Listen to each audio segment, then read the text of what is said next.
Ontem, o Primeiro-Ministro, no encerramento da Universidade de Verão, do PSD, anunciou aquilo que, desde há algum tempo, e até antes de ser eleito Primeiro-Ministro, tinha prometido: uma mudança e uma efetivação de políticas de habitação referentes ao combate a uma crise que, neste momento, afeta milhares, provavelmente milhões, de concidadãos relativamente à habitação em Portugal. Como tive a oportunidade de dizer e como procurarei demonstrar hoje também aos deputados que representam o Chega nas diversas comissões, quer de habitação, quer de economia, estas são políticas insuficientes e que vão a longo prazo num caminho que não é correto. Por um Portugal melhor. Bem-vindo ao canal onde a política fala direto ao povo. Aqui vais encontrar entrevistas exclusivas com políticos portugueses, debates construtivos e conversas sérias sobre os desafios reais que Portugal enfrenta. O nosso objetivo é simples: dar voz a quem tem o poder de mudar o país e responsabilizar quem não o faz. Sem filtros, sem edições tendenciosas, só a verdade.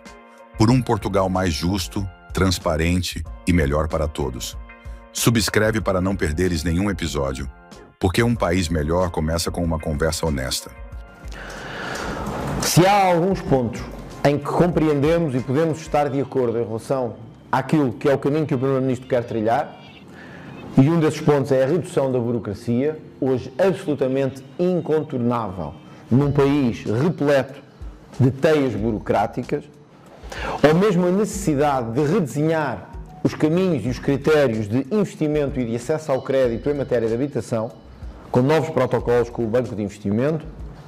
Na generalidade, é uma política de habitação que continua aquilo que de pior fez o Partido Socialista e que tem tido falta de coragem para lidar com a incapacidade que as famílias têm cada vez mais de lidar com uma questão que é complexa, mas que lhes toca no orçamento a uma proporção inigualável no contexto da OCDE. O Primeiro-Ministro refere-se aos imóveis do Estado. Estamos de acordo. É preciso saber quantos são, quantos estão vazios e quantos não estão a fazer nada. Mas quantas dessas autarquias são do PSD? Quantos desses imóveis vazios, abandonados, degradados pelo país inteiro, são de autarquias lideradas pelo PSD, outras pelo PS e outras pela CDU?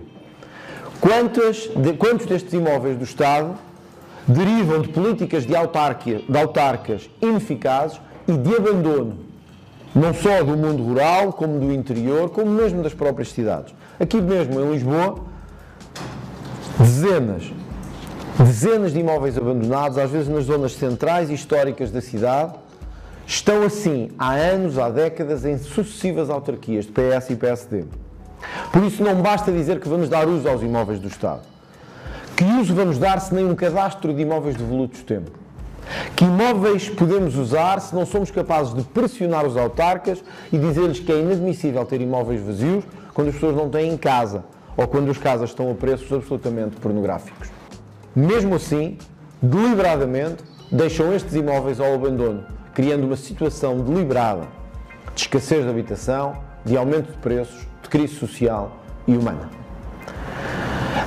A necessidade imperiosa de realização de um cadastro de imóveis devolutos, há muito pedida pelo Chega, é imperativo para podermos caminhar para qualquer solução de habitação. Temos que saber quantos temos do ponto de vista público, que uso lhes podemos dar e estabelecer um prazo limite para o seu uso, a partir do qual, se as autarquias não o fizerem, deverá passar para o Estado. E o Estado, se não o fizer, deverá ser multado. Porque se não fizermos isto, continuaremos a ter os imóveis vazios e tudo vazio, mesmo com as pessoas sem casa. É na fiscalidade que o Governo não quer mexer, mas devia, em matéria de habitação. Tive ontem a oportunidade, através de um vídeo enviado às redações, de dar conta de uma disparidade evidente a nível do IVA da construção. Em Itália este IVA é de 4%, em Portugal é de 23%. Um país que precisa muito menos do que Itália de construção, um país que precisa muito mais do que Itália de construção, tem um IVA muito mais penalizador do que um país que precisa muito menos. Por isso, em Portugal, para se construir, paga-se IVA de 23%. Sacar dinheiro em tudo o que se investe. para que o Estado esteja sempre a aumentar a sua gordura e o seu peso. Mas também a dedutibilidade. O Chega vai voltar a insistir a que neste próximo Orçamento do Estado, aumente significativamente o valor que se pode deduzir em IRS, em que as famílias podem fazer a dedução das suas despesas de habitação no IRS. Vamos propor que possa chegar a 850 € a dedutibilidade em sede de IRS. E vamos propor que seja inscrito já neste Orçamento do Estado para permitir fazer face a despesas que não param de aumentar no orçamento familiar em matéria de despesas de habitação. Hoje, as famílias deparam-se com a habitação como, se não a principal, uma das principais despesas do seu orçamento familiar. E por isso, em muitos casos, ultrapassa a metade desse rendimento. E quando o cabaz alimentar tem um aumento igualmente extraordinário, como soubemos hoje, ainda, de valores de 17 € em relação ao ano passado, a importância de ter uma dedutibilidade fiscal para a habitação torna-se ainda maior. Por isso, não basta fazer anúncios, dizer que vamos analisar os imóveis do Estado ou que vamos fazer linhas de investimento. É preciso agir junto das famílias e dos seus impostos para garantir que, efetivamente, estamos preocupados com esta situação. Não deixa de ser verdade também que, não obstante ser um parque público reduzido, é talvez daqueles que da Europa mais atribui o seu parque público a minorias, a desempregados e a imigrantes. Isto é, não temos uma política de habitação pública para a classe média.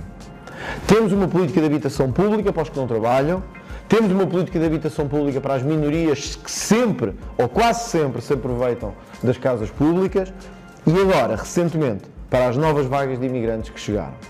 Não temos uma política de habitação para os portugueses de classe média, como têm, aliás, os países nórdicos com que a esquerda tanto gosta de se comparar e referenciar.